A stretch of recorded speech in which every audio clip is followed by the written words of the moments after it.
Come on in. Come on in, man. This is going to be crazy. This is going to be nuts, man. Welcome on into the Ultimate Browns.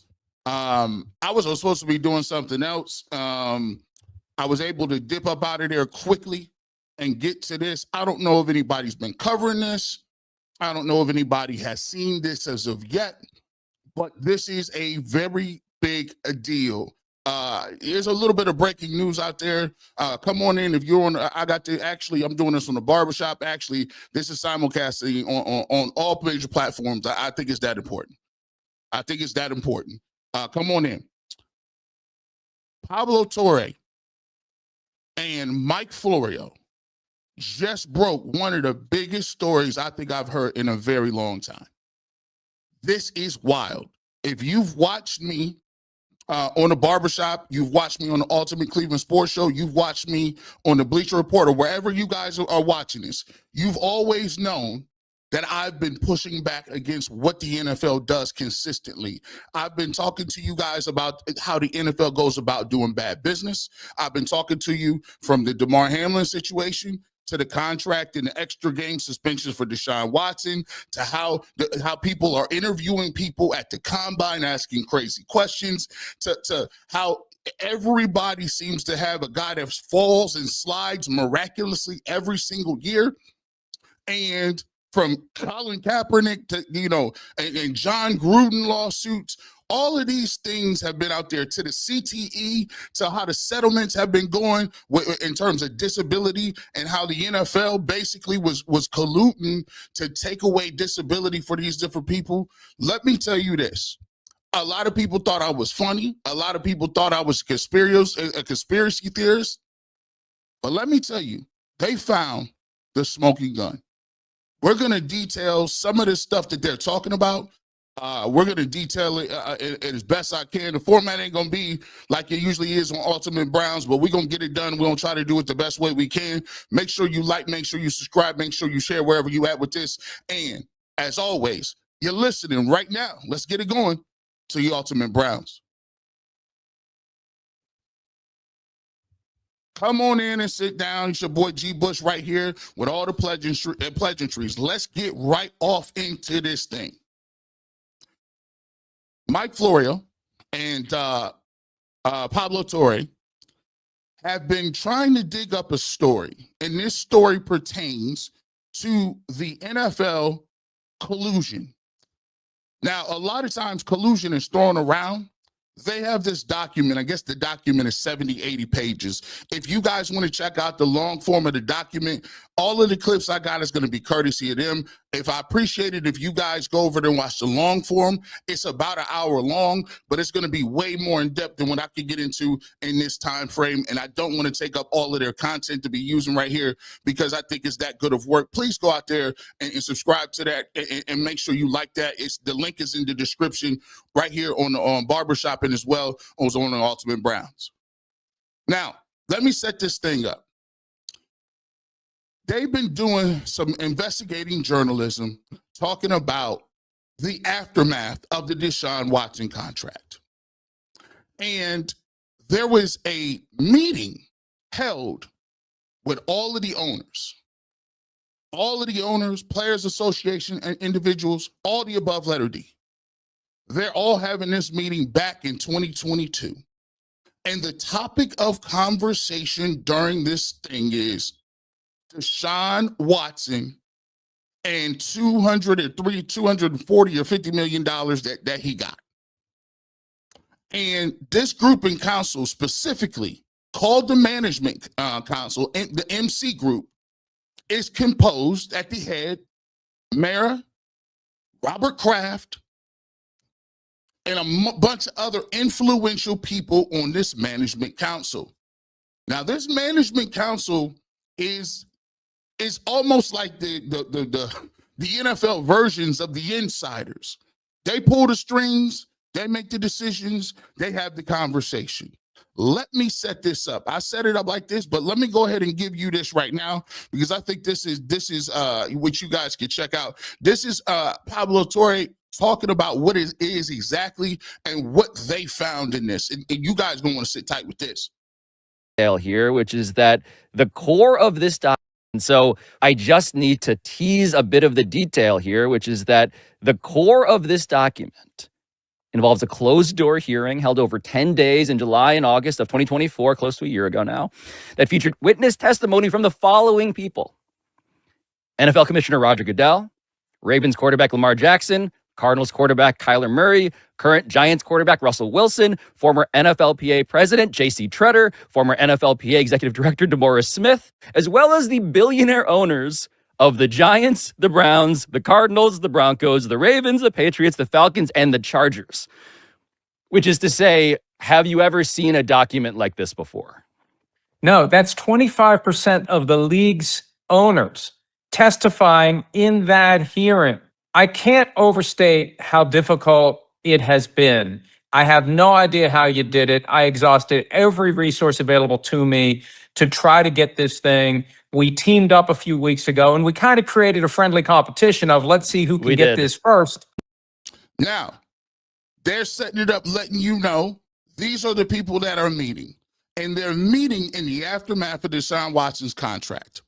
While they are there, they're meeting with this management council, and the management council deals with how they should go about certain issues.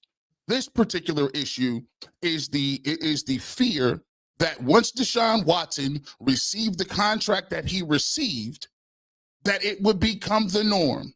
It would become a thing where the salaries would rise, the salaries would continue to spike, and that they would let the worm out of the can, so to speak. Now, this management council is there specifically to make sure that the owners are in lockstep and agreement on things of salary, disputes, labor disputes, those different types of things. Let's go on and give you the second one. Are on the map. When it came to the question, Mike, of whether NFL teams actually acted on this scheme to, quote, reverse the growth trend in guaranteed compensation, end quote, what the arbitrator chose to do was look closely at the cases of the aforementioned three-star quarterbacks, Lamar Jackson, Kyler Murray, and Russell Wilson. And I should note here that according to the arbitrator, mere attendance at that March 2022 meeting in Palm Beach, quote, does not mean that the clubs gave adherence to the scheme, end quote. But the arbitrator did still discover unprecedented and, I would say, fascinatingly hidden details about what each of those three cases were like. And I want to start with Lamar Jackson here, not just because he's the biggest name, the two-time MVP, but because we have this private text message. And now we're in the private text message zone when it comes to these stars. Because according to the document, Lamar Jackson had sent a text to Ravens general manager Eric DeCosta. Quote, I'm going to continue to request a, and this is in all caps, fully guaranteed contract. I understand you all don't, and that's fine, end quote. That was Lamar Jackson, who, again, by the way, his mom is his agent. He's kind of representing himself. His family is. So, by the way, another thing, that was another knock. The league stepped in and said, under no circumstances are we going to be dealing with family members and people that don't understand the game. So when Lamar Jackson went outside of the bounds to try to get something done, guess what? They're like, no. We don't do the family and friends. You go get you a respectable agent that can also be influenced by how we move. I thought this was crazy. By the way, remember, it is DeCosta who had a lot of comments about Deshaun Watson's allegations. However, was very quiet on Justin Tucker's allegations. We heard none of the such. And the reason you didn't hear none of the such is because of the contract. The NFL, as we all thought, said, oh, we're going to make an example out of you. We're going to make an example out of you. If you would have just stuck to the script and gave him what we prescribed as the wages, and we're going to keep it under a certain jurisdiction and under a certain amount of money. But the second the Cleveland Browns gave that contract away, it became time to put it in overdrive so that we're going to show you that is not acceptable. You got to come through us. We work together on these issues. Watch how this thing goes. Eventually led Lamar Jackson to refusing different contract offers from the Ravens and then requesting a trade, as NFL fans might recall, and then claiming, and this is one of my favorite details in this whole thing, amid these stalled negotiations, that, quote, the microphone on his phone was not working, making communications with Mr. DaCosta difficult, end quote. That is such a compelling piece of information we never would have had. And that's the one thing I didn't expect to be in this document, mainly because I hadn't bothered to think what all would be in there. I was so obsessed with getting my hands on it. What's in it was a different issue. But insight into the drip, drip, tick tock of these negotiations, what was said, what was texted, what happened. And we had known that from the perspective of the Ravens, dealing directly with Lamar Jackson at times had been challenging, dating back to the pre-draft process. And now we're hearing that Lamar Jackson was having trouble communicating with the Ravens because there was something wrong with the microphone in his phone. Yeah, is this the I couldn't go on the date with you because I was washing my hair excuse? Was this an actual technological problem? Either way, we're getting inside of what the Ravens and Lamar were thinking to a level of just, again, transparency that raises so many more questions. But what the arbitrator had found with the Lamar Jackson case was that, quote, only a couple teams expressed interest to the Ravens before they chose to non-exclusively franchise tag him. Again, as NFL fans will recall. And that meant that the Ravens could still match any incoming offer Lamar Jackson received. But, quote, afterwards, no team reached out directly to Mr. Jackson, end quote. And Mike, you know, at the time, I remember thinking this. Now I continue to just wonder about it. No team reached out directly to Lamar Jackson, two-time MVP when he's on the block? Wow, what does it feel like to get a piece of information like that? Listen, make sure you go check it out. I'm telling you, we'll come back and get to that. I want to talk about a couple of things real quick though before we do that. Let me take this out.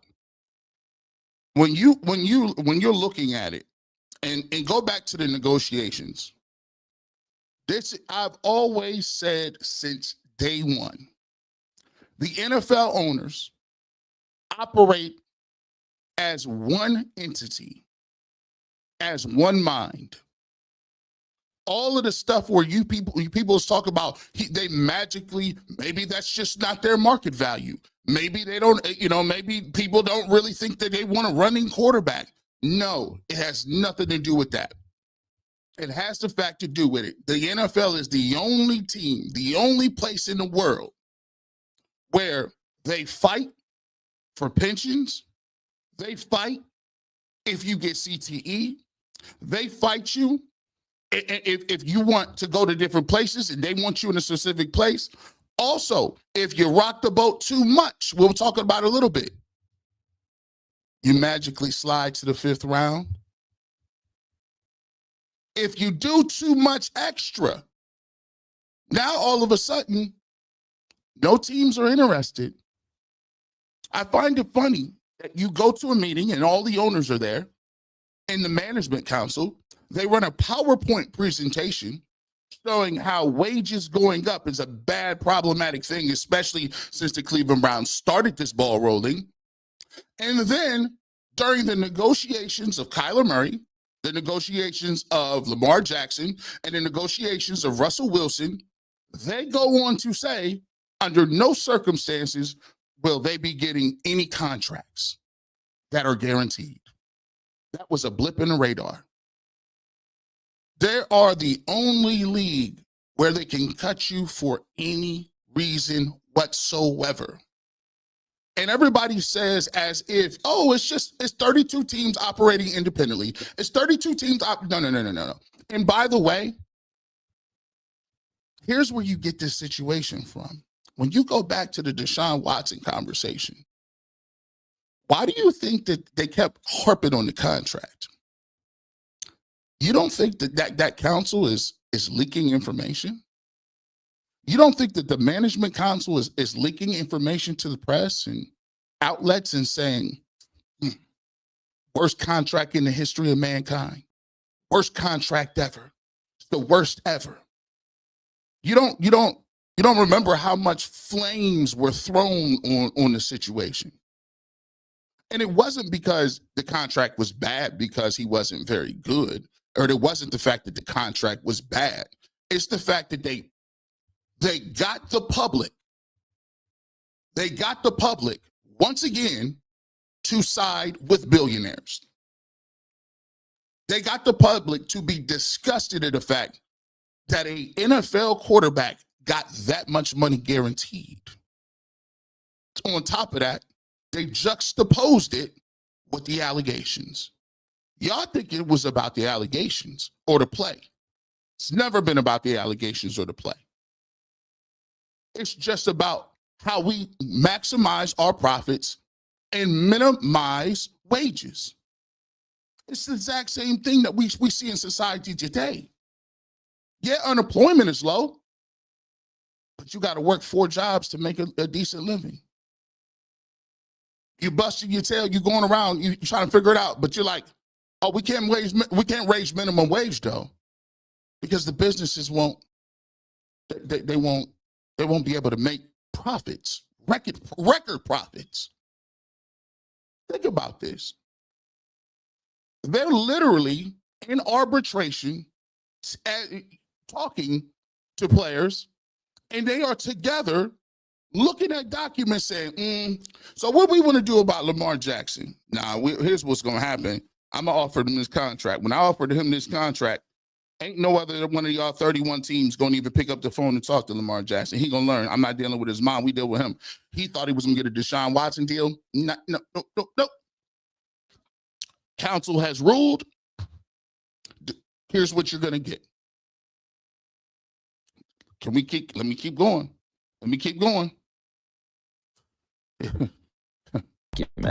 Is that but what I didn't know until reading this 61-page document is that the very same day that Steve Bisciotti gave that quote in Palm Beach, he had also attended a presentation. A secret slideshow presentation from a shadowy but extremely important organization known as the NFLMC. The NFLMC is the NFL Management Council, and that is the group that ostensibly provides advice and suggestions to the 32 teams on how to potentially weather these storms, whether they be temporary or permanent shifts in the way business is being done. But at all times, they emphasize it's up to the individual teams to make their own decisions. That's what they say. Now, Pablo, I've been doing this 25 years now. And the unmistakable vibe that I have picked up over the years is what the Management Council says goes. And when they give you a suggestion, they're not really giving you a suggestion. They're telling you this is how business gets done. And what the expedited discovery would reveal here is that after the Deshaun Watson deal was signed, Commissioner Roger Goodell himself began emailing his general counsel, Jeff Pash, about specific notes that the NFLMC's 45-minute presentation to all 32 owners should make sure to hit. And I just want to take you inside the room here for a second, if you can imagine it, because imagine you're going into a presentation. Your boss, Roger Goodell, it's in the affidavit. It's there. Roger Goodell goes into, now mind you, what the backdrop of this is, after that happens, we start to see a cascade of things. We start to see, after the NFL does this, all of a sudden, Tony Busby is going crazy. More allegations. After that, you get the point where they brought in an independent counsel to rule on how many games Deshaun Watson was going to get. She said 6.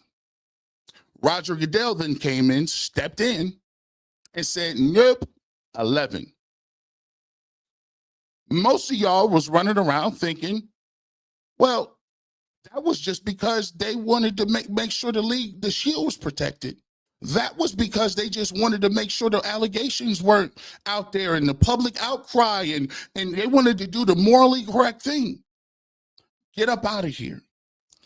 This was all started the moment that the ink was dry on the contract.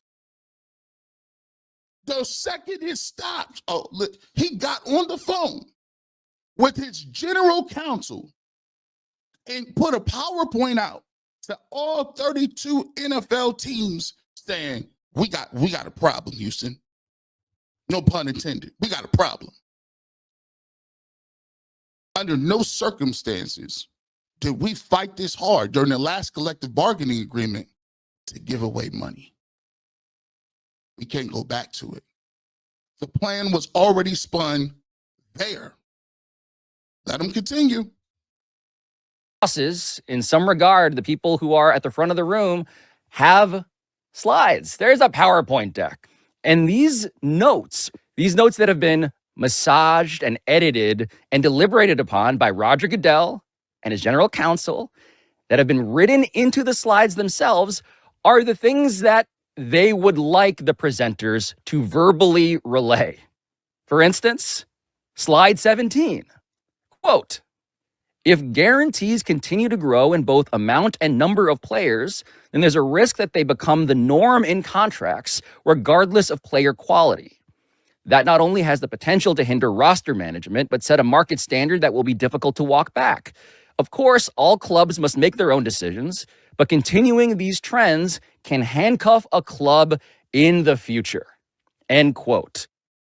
What we're seeing is the effort to send a very clear message to the 32 teams as to how the NFL, through the NFL Management Council, wants business to be done. When you do a 5-year, $230 million fully guaranteed contract, that's the canary in the coal mine. That's the threat to upend indirectly. The thing that the NFL has been holding the line on in CBA talks, oh, wait a minute. We fought them off in their effort to get fully guaranteed contracts, and they're just giving it away. We can't have that. And that, I think, is the gist of an attempt by the league to engineer a collusive arrangement among the 32 teams by saying to them, hey, guys, you better stop this or we're going to have a problem. And now, by the way, we mention that Robert Kraft, owner of the Patriots, who is a member of the NFLMC's executive council, he was asked about this. By the way, shall I add, Robert Kraft was arrested and was prosecuted in a sex ring or somewhere there, SA ring, I'll say SA ring or a massage parlor. And miraculously, all charges were dropped. League has no punishment, nothing. He's an owner. Even in the CBA, it says that owners stand to a higher degree than players. Nothing. Well, now you see why he didn't get anything. He's on the management council. I can see why he didn't get no punishment. Yet and still, them 11 games stood for Deshaun Watson. They stood. And the problem is this. The public is so gullible. The public and the media is so gullible. They eat up and feed on this material.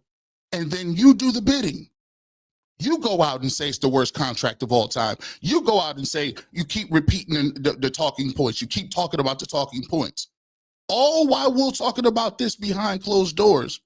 They've already made their decisions based on how they want to move. Not even talking about whether it's morally correct, morally bankrupt, whatever the case may be. They've already decided how they're going to move. By the investigators, and Kraft testified, quote, he did not recall talking about the growth of signing bonuses and guarantees at the owners' meeting, end quote. Falcons owner Arthur Blank testified that he did hear it, but that, quote, hearing the presentation did not cause him to reduce guarantees for his team, end quote. Meanwhile, John Mara, the owner of the Giants, testified, quote, just the thought of me calling Jerry Jones or somebody and asking him not to guarantee Dak Prescott's contract or somebody else's contract, he would laugh at me. Among other choice words, I'm sure. Just the whole notion is ridiculous. And the thought that I'm going to be influenced by what another owner is saying to me is just absurd. End quote. If you look at John Mara's quote, and he has been the president of the NFL Management Council Executive Committee for years, why are you bothering to try to herd the cats if your position is, I have no interest in trying to herd my competitive cats, right? It should be 32 businesses, every man and woman for himself, running their own business with no coordination, no communication. Here's the CBA. It's for you to figure it out. So when I see that Mara quote, it makes me say, why?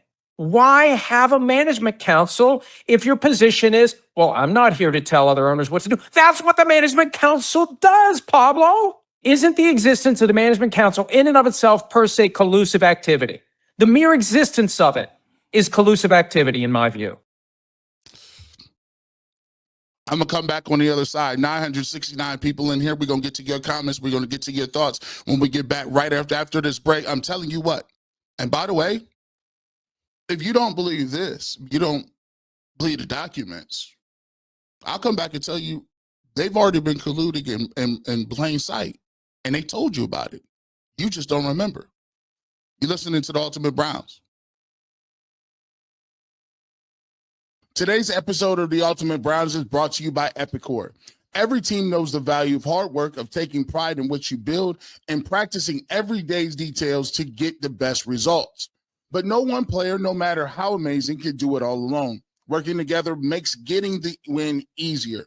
At Epicor, all our all-stars are the hardworking manufacturers and distributors who create and deliver the things we all need, from aerospace to electrical to medical devices. Epicor ERP solutions are created by industry experts to help make every day easier. Seeing the whole supply chain is easier. Managing the logistics is easier. Responding to practices and prices changes is easier. For the small businesses with big dreams to the growing enterprises with global vision, we'll equip you with the right tools to move forward, think ahead, and lead the way. Because of the clock, and when the clock ticks down, you need to make the most of every hardworking minute. Easier doesn't cut corners, easier finds the lane. Discover your success at www.easierwithepicor.com. That's www.easierwithepicor.com. Welcome back to the fastest 30 minutes in sports. I don't even think we're going to go 30 minutes today, believe it or not, because we got to get to a lot of stuff. Right now, you're just pulling up. You're just getting into the business, getting where you need to go. Mike Florio of Pro Football Talk. Mike Florio talked about what's going on right now with the NFL. They just had a bombshell report come out, and I don't even think, let me put this back up here. I don't know what's going on here. Why can't I have this up here? One moment. Not showing.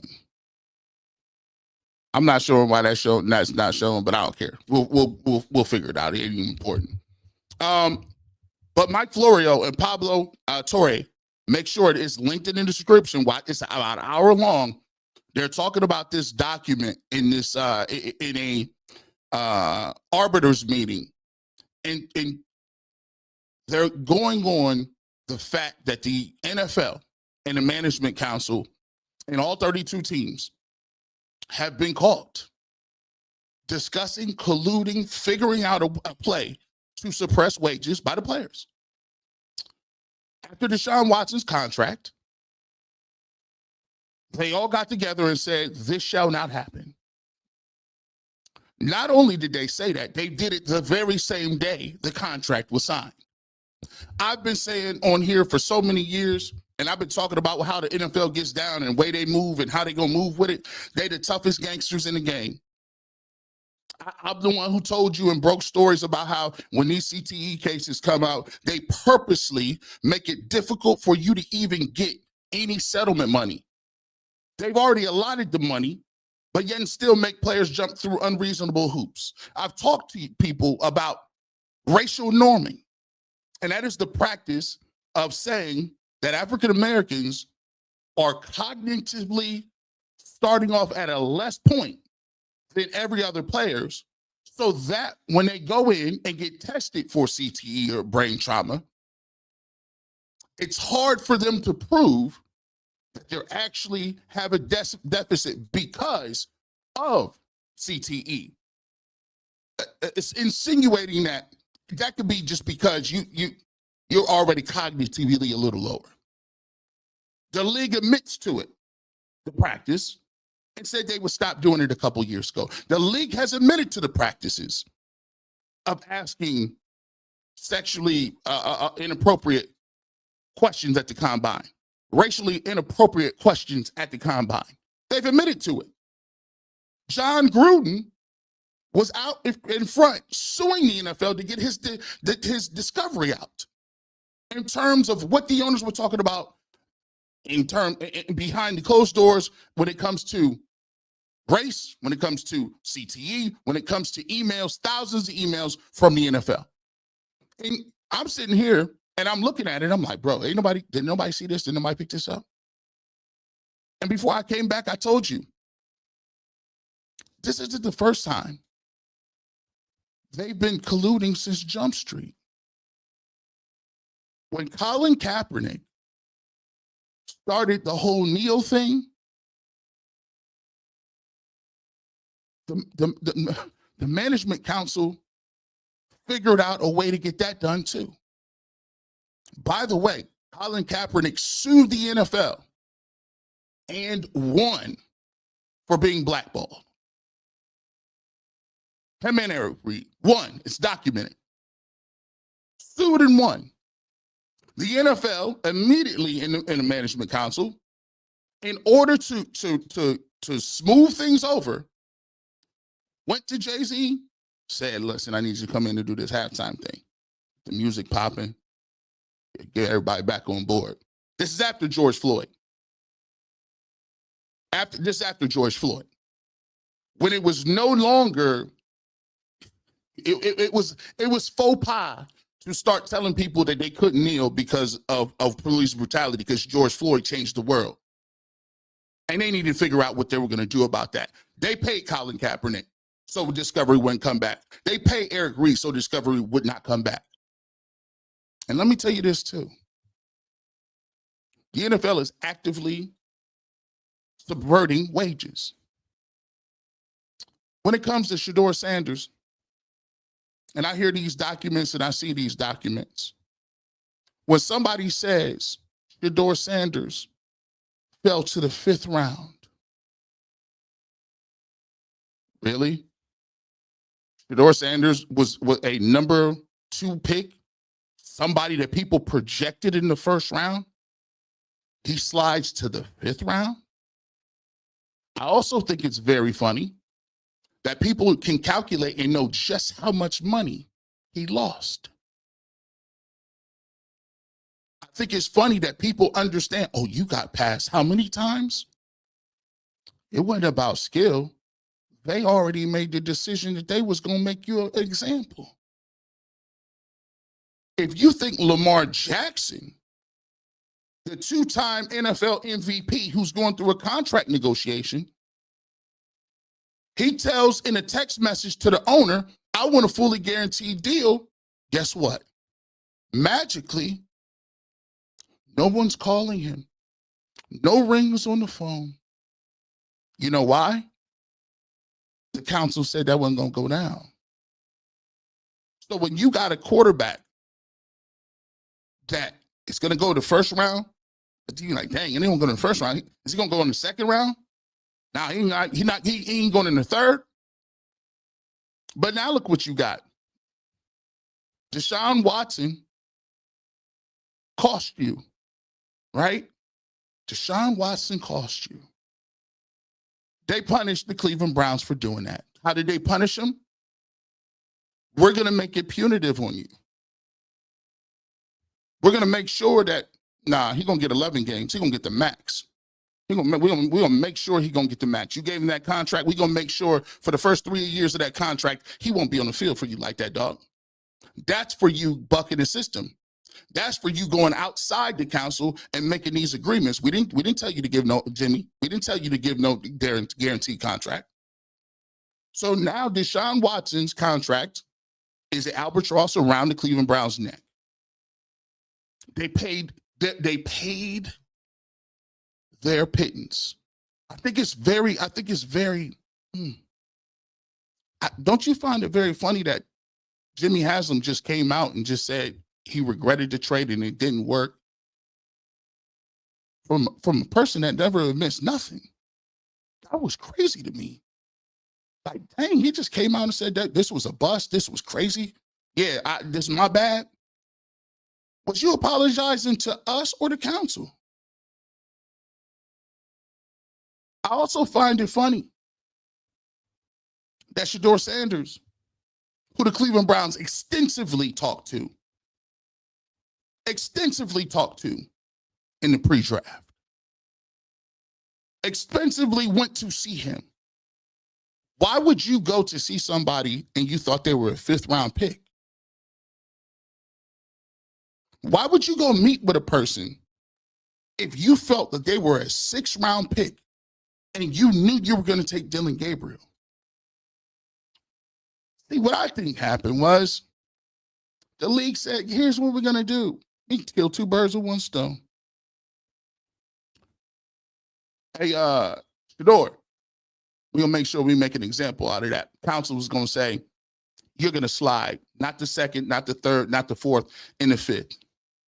All the rest of you teams out there, don't even think about looking at Shedeur Sanders. We're going to let the Browns get him. And we're going to let them get him at a discount price. So now, if Shedeur Sanders does hit, he's a 5th-round pick. And you're paying them pennies on the dollar. Now if he hits, it erases the whole situation about Deshaun Watson, does it not? As made men, they had to take the slap on the wrist. He had to step up and say, yeah, I stepped outside the council. My bad with the Deshaun Watson thing. That was a terrible thing. Also, they'll make sure he won't play anymore either. He's done.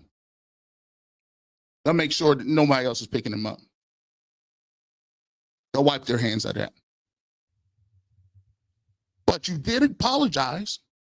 So now we're going to give you another option. Here you go. Here's Shedeur Sanders. Wages is low.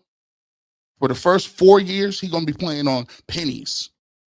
And guess what? You got an opportunity to get a franchise quarterback at a mass discount. And that's how the game works. Ask yourself, why is it every single year there's somebody that they got a narrative on that magically slips? Why right now the Cincinnati Bengals are trying to get a person to sign a contract that has no guarantees in it in the case that he gets hurt? After the language is not language any other team is using. Why are you doing this to Cincinnati Bengals? He's the 1st-round pick. Sign him and get it over with. It's not about that. That control. That control is always there. And I find it very funny. People got to wake up, bro. Y'all got to wake up. I love the NFL just like y'all do. But I'm excited about this because I feel vindicated. When I was sitting here telling people all last year, go watch my old videos. Why are you guys not asking these type of questions? How is it that you guys don't really get the fact that these guys are doing this behind closed doors? And Mike FLORIO is a lawyer. So when he's sitting here talking like, listen, why would Roger Goodell, if everything is on the up and up, why would Roger Goodell himself call 32 NFL teams and say, what we going to do about that?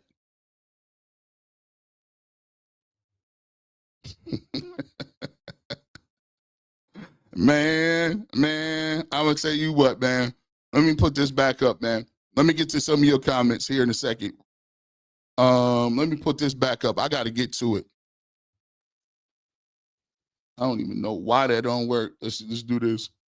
All right, cool. Let's get to the comments. Super chat. Hayes Eye Publishing, LLC. G. Bush, first of all, big ups to you, fan. I would love to see you at Duke's The Scoop collab with a few shows, man. I appreciate you, man. Hit me up in my DM, man. Hit me up in my DM. Careful, G. Bush. I can hook you up with that witness protection. Yeah, I got the Lord with me. I'll be all right. Mike Florio and them might have to talk about it. Mike Florio might have to talk about it.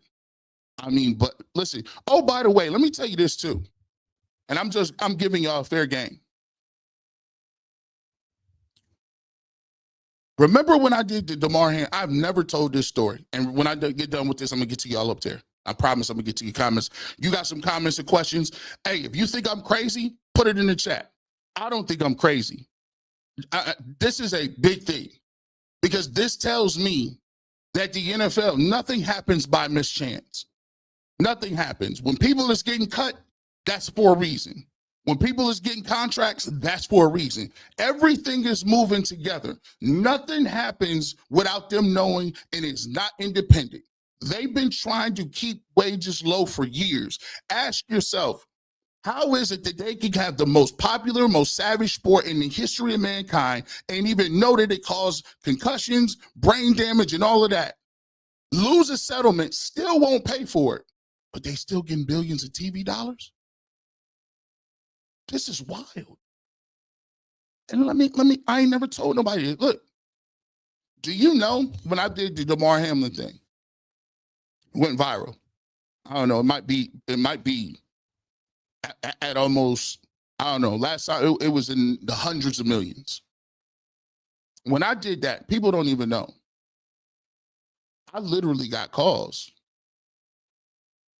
from NFL officials. I got calls from the NFL's Players Association representatives.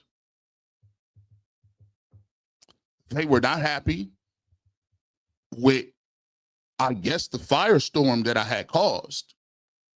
Because generally speaking, I don't think people really knew that it was that dire, that players weren't getting paid like that, the way disability was working, the way the Players Association wasn't doing nothing. And it moved a lot of people. And I got calls about that. To let you know, I stood on what I stood on because I knew I was factually correct.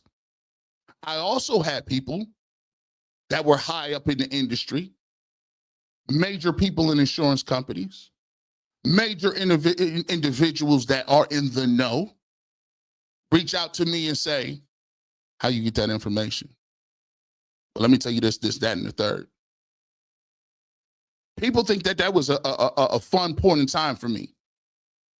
Nah, that was a point in time where I understood what type of time people was on in the game, what it was. Because people was coming out the woodworks, and I'm saying, how you get this? How you know what the heck is? Yeah.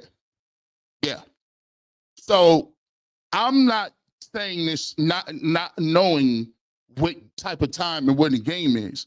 But for me, this is very significant because I don't trust the draft process. I know I don't trust when it comes to contracts and negotiations. And I don't trust how the owners get together and do what they do. It's just not it. Let me keep going. Let me get to y'all. Let me see.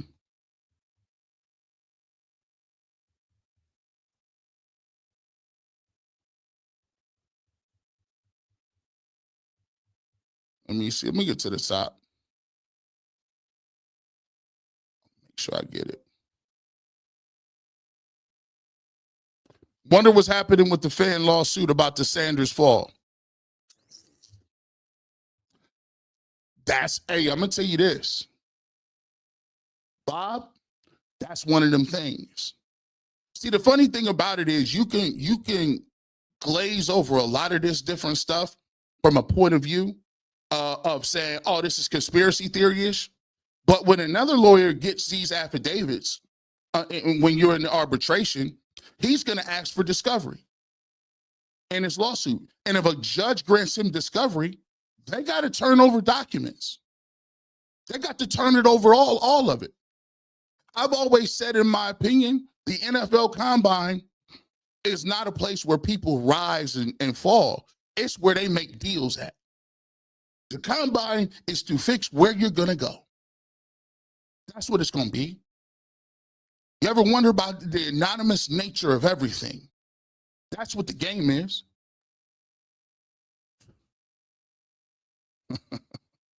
Hey, it screwed the whole league.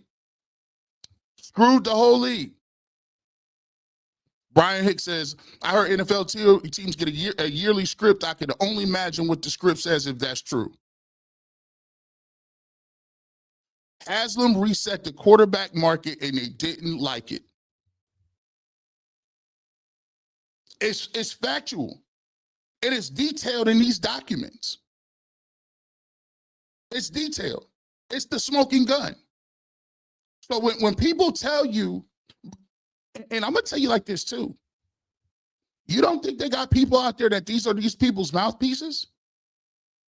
You don't think that when people are saying type of stuff that you said, how are you saying?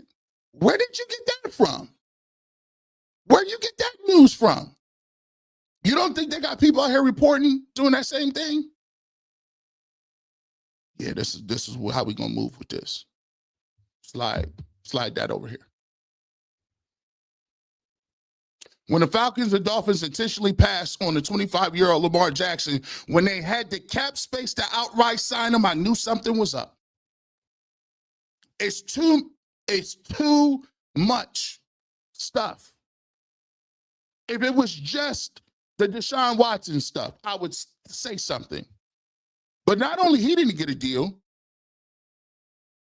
Kyler Murray didn't get a deal. Check the documentation and go back and watch the video. Kyler Murray didn't get a deal. And you know what they used? Kyler Murray don't be in his pad like that. Kyler Murray don't be studying plays on game days. Kyler Murray, we gonna give him an extension. He gonna get the baby extension though. He ain't gonna get the grown man extension. I said, really? So this is 2 quarterbacks in a row? He went number 1 overall, and Lamar Jackson is a 2-time MVP. When is the last time you saw a 2-time MVP request a trade and not one in his prime, and not one NFL team came around to check? It was already they already said what it was. No. And we're going to make an example out of you by doing so. Woo!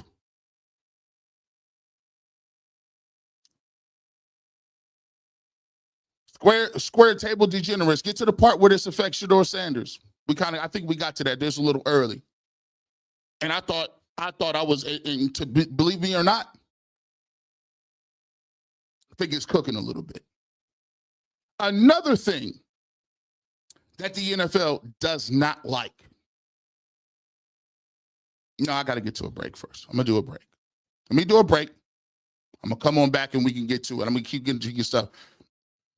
Boy, this is, you're listening to the Ultimate Browns. Today's episode of the Ultimate Browns is brought to you by Epicor. Every team knows the value of hard work, of taking pride in what you build, and practicing every day's details to get the best results. But no one player, no matter how amazing, can do it all alone. Working together makes getting the win easier.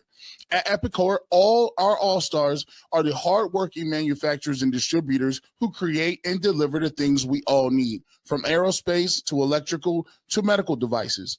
Epicor ERP solutions are created by industry experts to help make every day easier.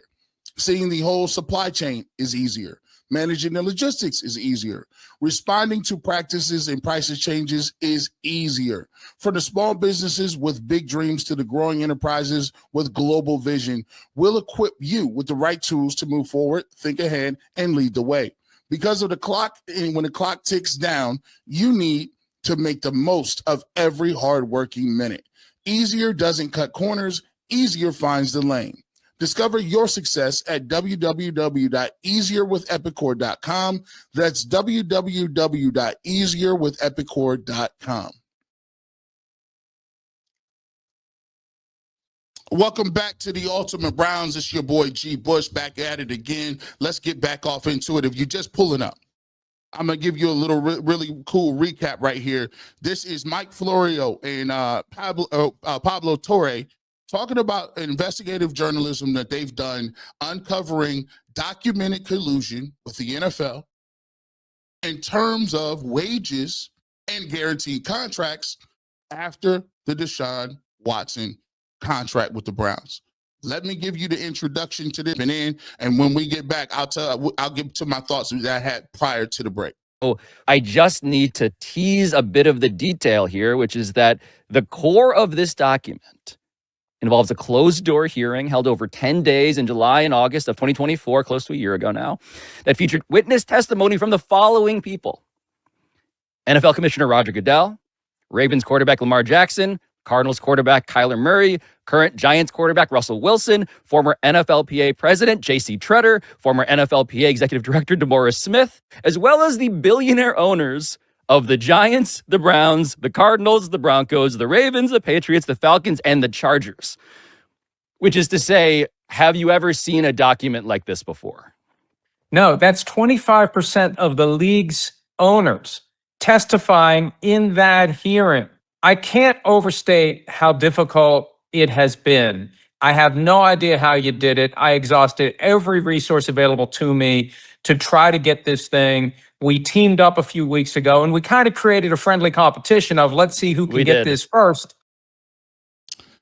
Yeah. In that conversation, they go on to say that they also believe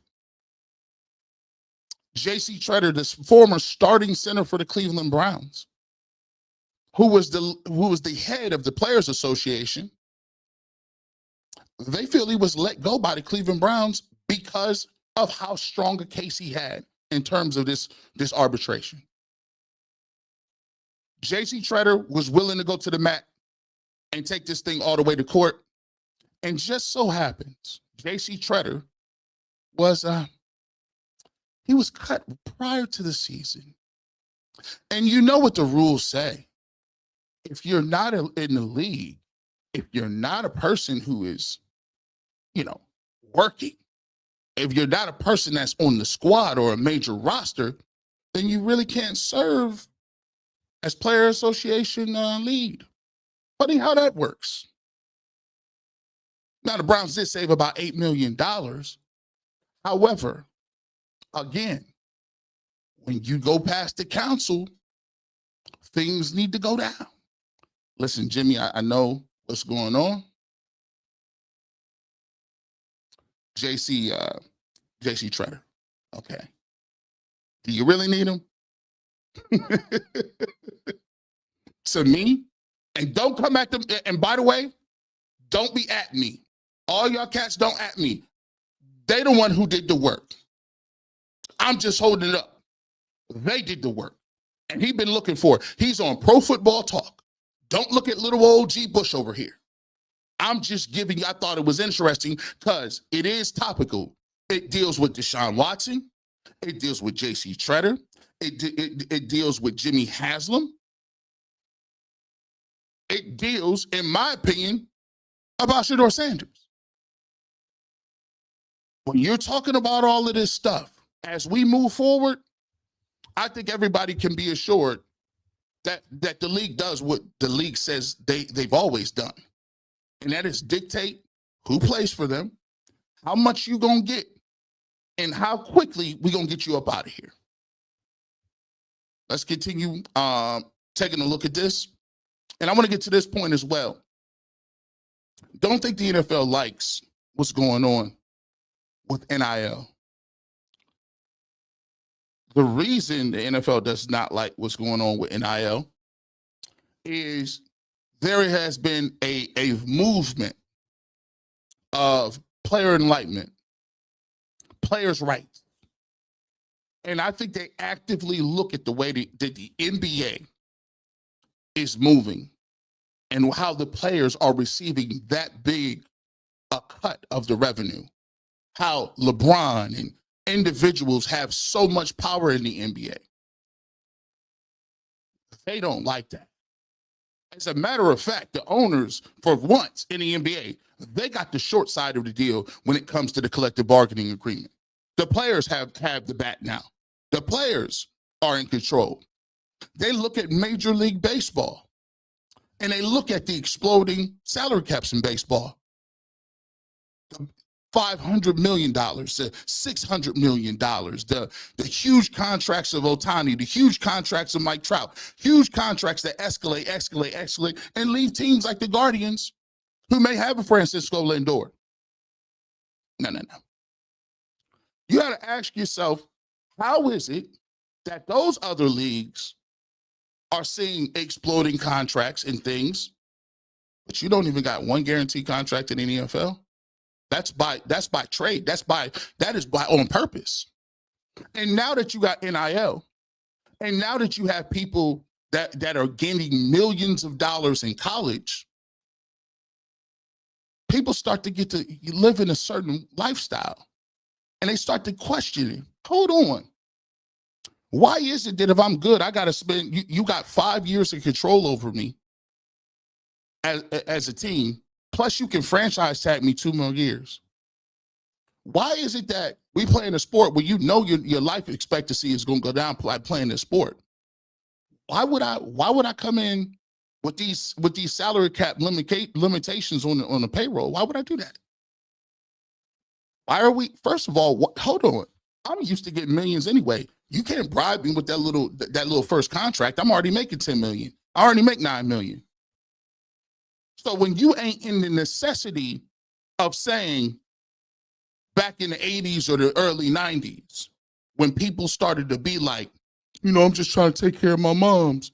You know what I'm saying? I'm just trying to take care of my family. You got people born to single parent households, trying to feed people, trying to get people together, trying to put brothers and sisters in school, trying to get new houses, trying to take care of their family. They're going to do whatever they need to do. They're going to run through a brick wall to get that check. What happens when they don't need that check? Don't let people get too comfortable. Because the NFL is a billion-dollar organization. They got the best thing moving in all of sports. The best thing moving. But you don't want to start the seeds of upheaval and things, because people in college making that type of money might start thinking outside the box a little bit. Do I really need to come out this year? No, I'm gonna go ahead and keep this money over here. What if they was all together? What if they was unified? What if they just didn't fold every time there was a collective bargaining agreement? And maybe the Players Association say, listen, y'all like it so much, y'all deal without football for a whole year. It's America's pastime. It's the fabric of what America is. No NFL football for a year? That's just un-American, right? Let's get to it.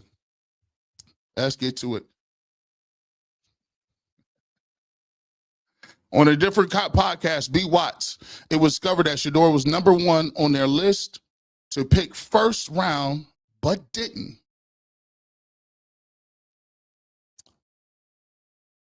I wouldn't be surprised at all. The picking, that's why it just don't make no sense to me. As I'm putting two and two together, a lot of y'all might think it's conspiracy theories, but putting 2 and 2 together is you don't fly to Colorado for a meeting with a 5th round pick. You don't do it with a 4th, a 3rd, a 2nd. You just don't do it. There's no need to, because essentially you're saying I'm not even gonna pick him like that. To me, it was orchestrated. To me, it was part of the game plan. And it served 2 purposes. Beautifully blessed. I appreciate the super chat. Truth ain't true. I thank you for the super chat. James Cosby as well. Want to make sure I got you guys together. I told my daughter on Saturday night of the draft that if the Browns took Shedeur on Sunday, Shedeur was taking the hit for Deshaun Watson's contract. I completely agree. Y'all can be a conspiracy theorist if you want to. But when I see stuff like this happen, and you see the slide, and you see all of them other teams ahead of them need quarterbacks. All of them other teams shook over him. Dylan Gabriel went over him. All of these other quarterbacks, you take a look at all of the list of guys that went ahead of him. It makes sense. Why do you think they could keep rescheduling Deshaun Watson's contract? Why do you think they were? Remember Myles Garrett asked what was the plan? Remember when Myles Garrett asked what the plan was? And we was confused about what they was going to tell him? That don't look so far-fetched now, does it? Do it. Lily says, if what the Browns are doing works, it guaranteed they will do the same thing every draft. Slave owners implementing black quarterback NFL will contracts, collusion for black athletes, brothers unite, fight back.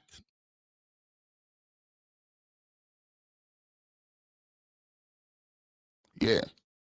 R. Crawley, G. Bush, you signing a reel on the NFL practices.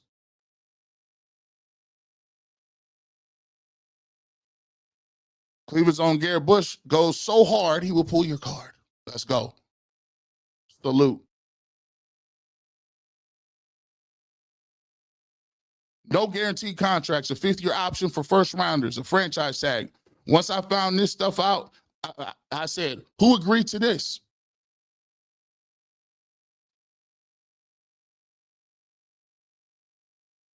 NFL likes to hold a dream that they could get the players are grateful. NIL is not only building financially smarter players, but stable families. How long was that the bread and butter of the teams?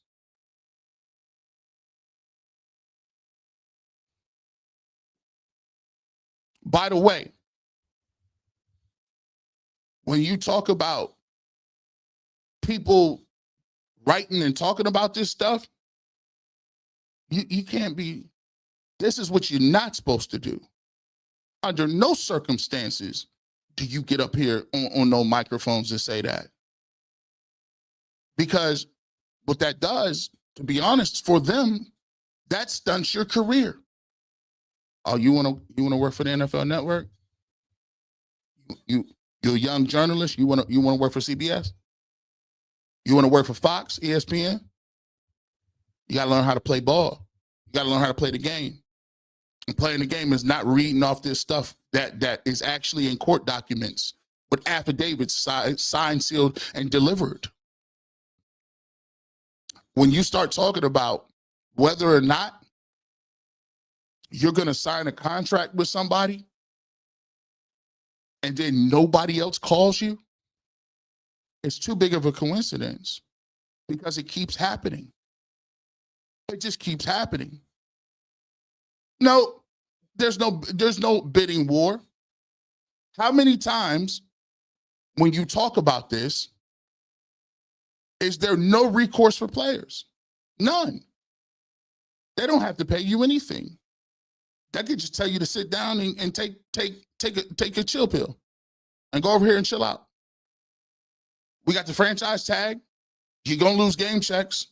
And the way the game checks is working, and I talked about people who talk to different players in the Players Association, you living from check to check. The way they paying people, you ain't getting no pay. You're not getting no pay in the off season.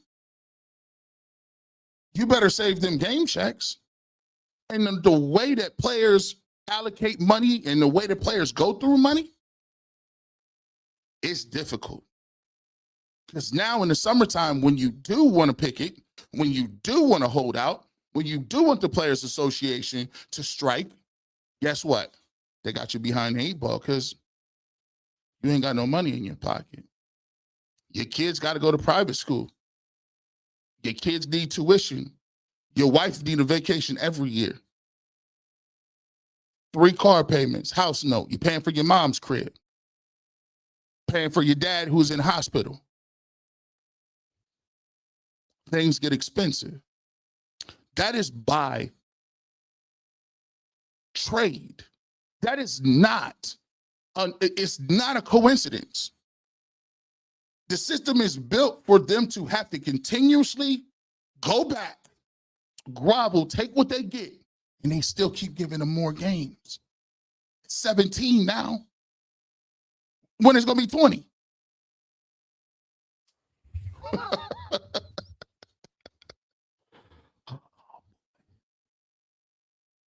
Oh boy.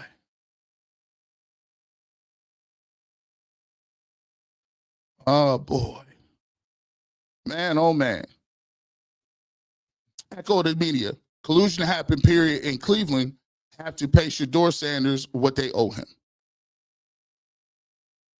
FLORIO is a lawyer. When he speaks on legal issues, we listen.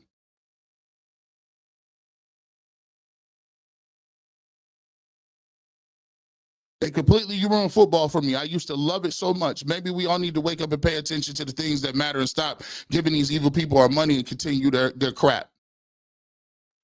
I think they've gotten us to a point where we are in society that, and that's a very brilliant point.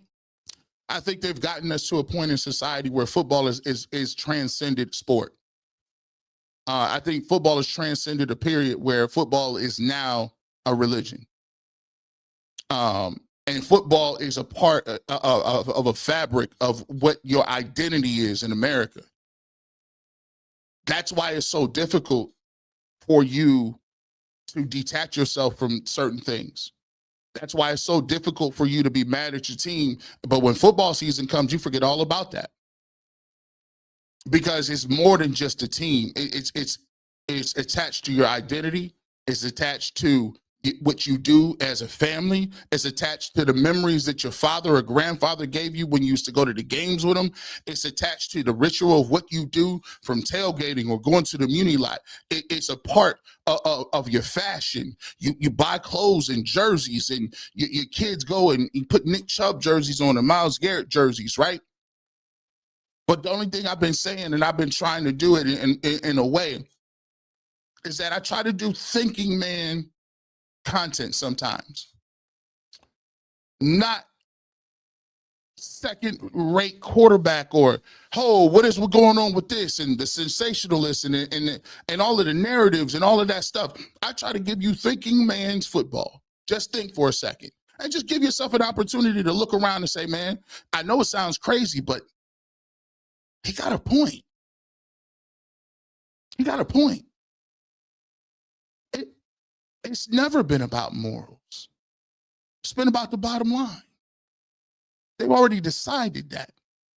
Me personally, I don't believe that no man can obtain $1 billion without having some dirt on his rap sheet. I challenge you to tell me. I don't think you can accumulate $1 billion honest way. Somebody got to be shorted. Somebody got to be, I don't know about that. $1 billion, 7 billion, 10 billion, and the gap is continually going. The gap is like this. Between the haves and have, it's still going. Every year it gets bigger. It got 10 times bigger during COVID.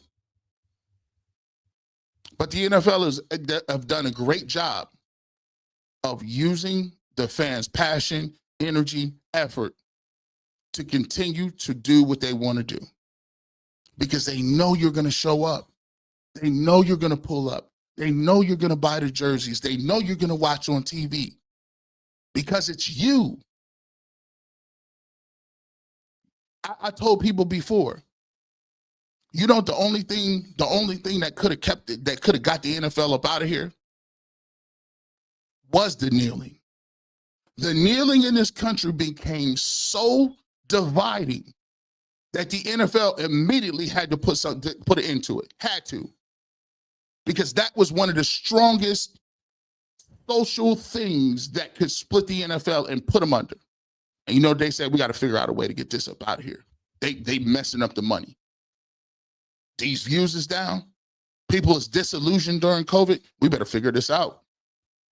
And the fact that the council is alive and well, get a couple more. Be a couple more. Armac Dog. G. Bush, the only way Shedeur fell to the 5th round is collusion, plain and simple. I hope Sanders becomes an effective QB1 and gets his revenge. I wholeheartedly agree with it. You can't read it. You can't listen to what they said. You can't watch the whole. And by the way, those clips are courtesy of them. The link is in the description. Please go check that out. And I hope and what I hope too is I'm going to ask you guys this. I hope other hosts, local media hosts, come talk about this. I hope other local media people at least will shed some light on this.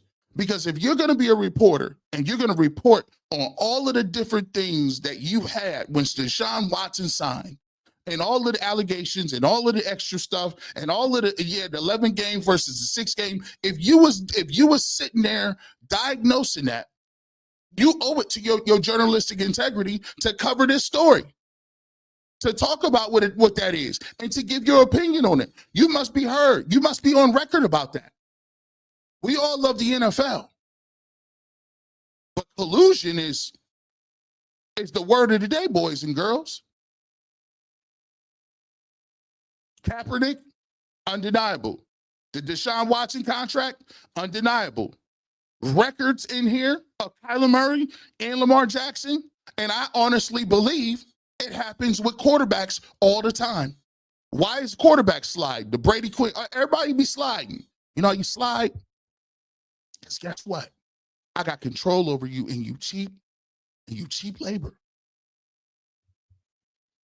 Who does Sanders throw to in drills? And Njoku, Tillman, top running backs, Fanning, getting report with team, no snaps, neither is Flacco. Why? Right now in drills, Yoshi Dochi, 06, right now in drills, they throw to whoever's available. And right now he's not getting no first team reps, so it's a lot of people that he's not getting an opportunity to throw to some of the guys like Jerry Jeudy or Cedric Tillman. Top running backs, Quinshon Judkins, I think he's number 10. He'll play a lot. Jerome Ford is the veteran from last year. He will play. And Dylan Sampson is the guy to look at. Harold Fanning Jr., I love him out of Bowling Green. He's a guy that I think they could use as a hybrid, an H-back, a guy that could split out. We came from a smaller school, but put up big numbers against big schools. I think they'll use a lot of 2 tight end sets with him, David, and Njoku. And the reason why Flacco is not getting snaps with the first unit is because he's a veteran. He's won a Super Bowl. He was a franchise quarterback. He's been here before with Kevin Stefanski. So there's a lot of things he doesn't necessarily need to know to get the reps. I think the reps are divided so that they can have an evaluation between Kenny Pickett, Dylan Gabriel, and Shedeur Sanders. So that's my quick spiel on this. Let's get to a couple more before we get up out of here.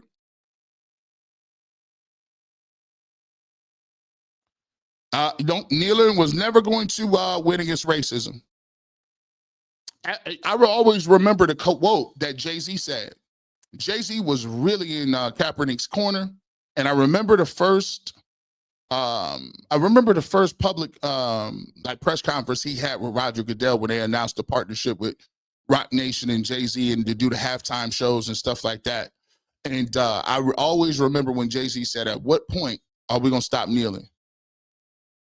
I knew at that point. I was like, okay, they're pivoting this thing forward. Dr. Latif Narudi, thank you so much. I'm sorry, I probably butchered your name, but I appreciate it. Let's keep it going.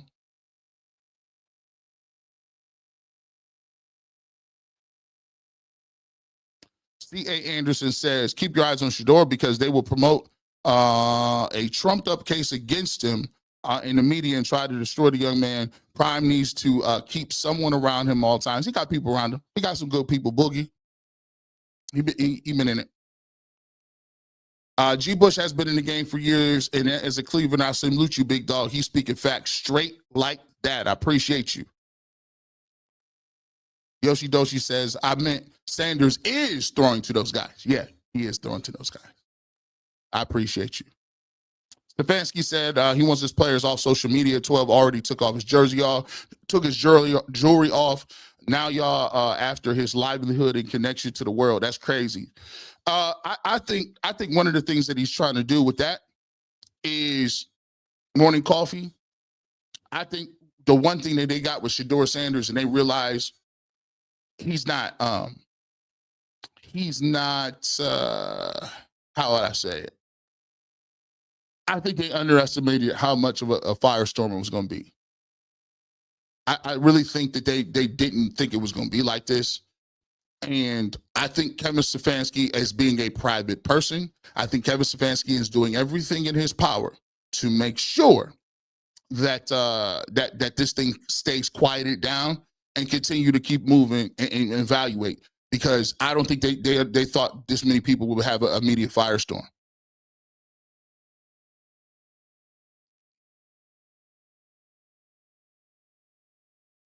Go Bucks.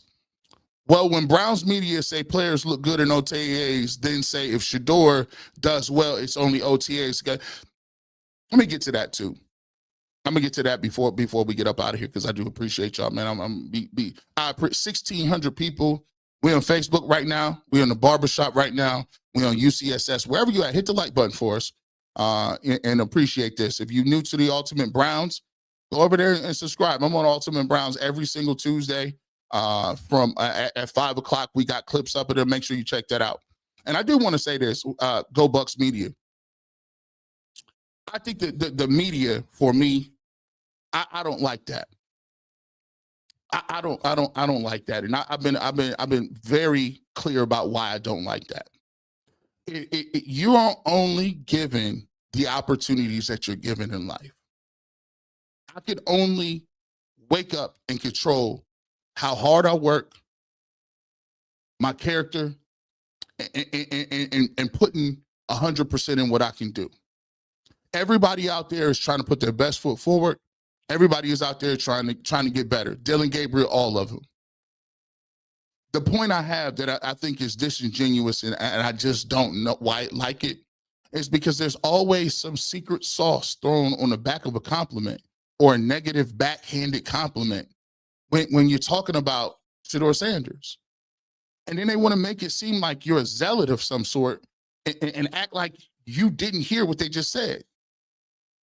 They'll say, oh, I think he played really good, but it's just practice. Or, yeah, he threw a touchdown, but his foot, the receiver's foot was out of bounds. Or, yeah, he's been throwing the ball well, but he's on this other field over there. He's not even with the regular people. Or, yeah, but he's the only person that's not getting first team reps. Yeah, but. Every time you say his name, it can't be, I thought he had a really good practice today. And leave it at that. I thought Shedeur answered that question beautifully. Leave it at that.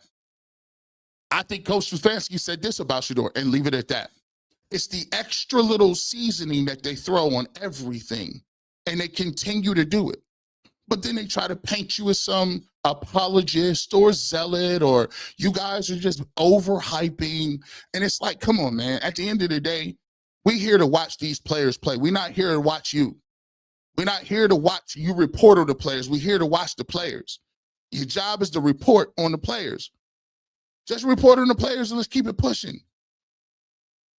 That's it.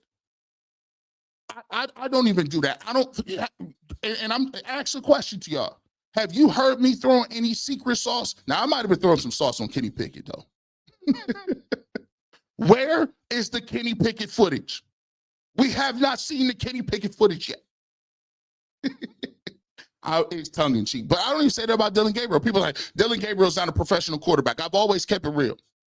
I don't think Dylan Gabriel is as talented as Shedeur Sanders, but I'm always willing to give him an opportunity to show what he can do.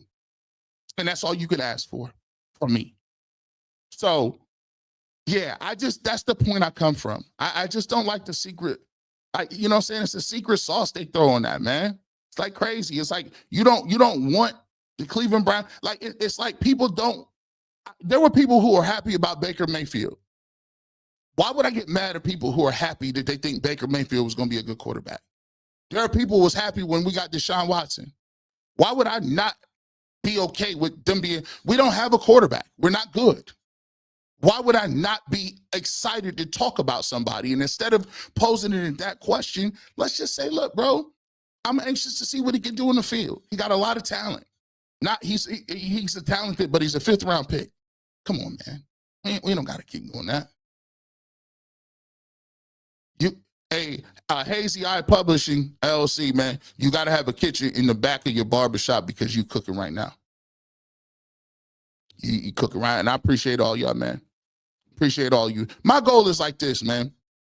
I want to thank you guys for pulling up on me, and I want to thank you guys for giving me an opportunity to tell the truth.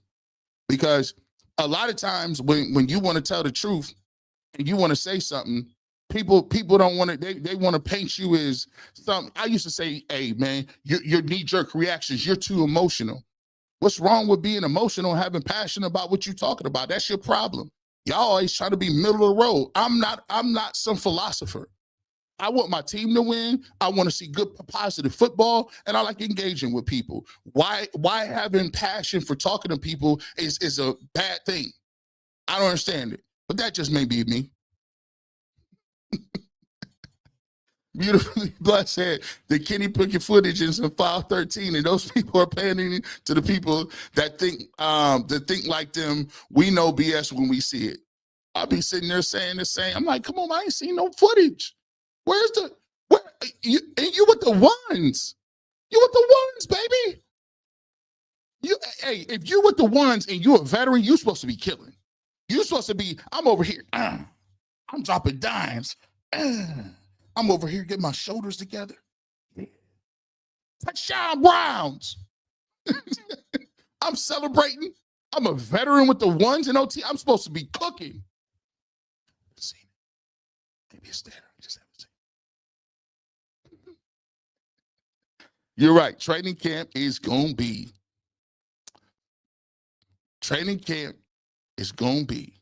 very fun. Very fun. With that being said, I want to thank everybody for pulling up on me. Ultimate Browns, it's been an impromptu things. If you're over at the barbershop, you're over here. I just wanted to get this out because I think everybody needs to be hearing this. I think I'm expecting somebody to be talking about this tomorrow, and hopefully they do. So make sure you like and share this wherever you're at. And with that being said, you never know when G. Bush might show up, radio, television, internet. I might be on all platforms streaming at once. But if you want a fresh cut on sports, if you want the honest take on sports, the barbershop, I got the Clippers and Ultimate Browns. That's where it be at. Have a great rest of your evening. And as always, go Browns.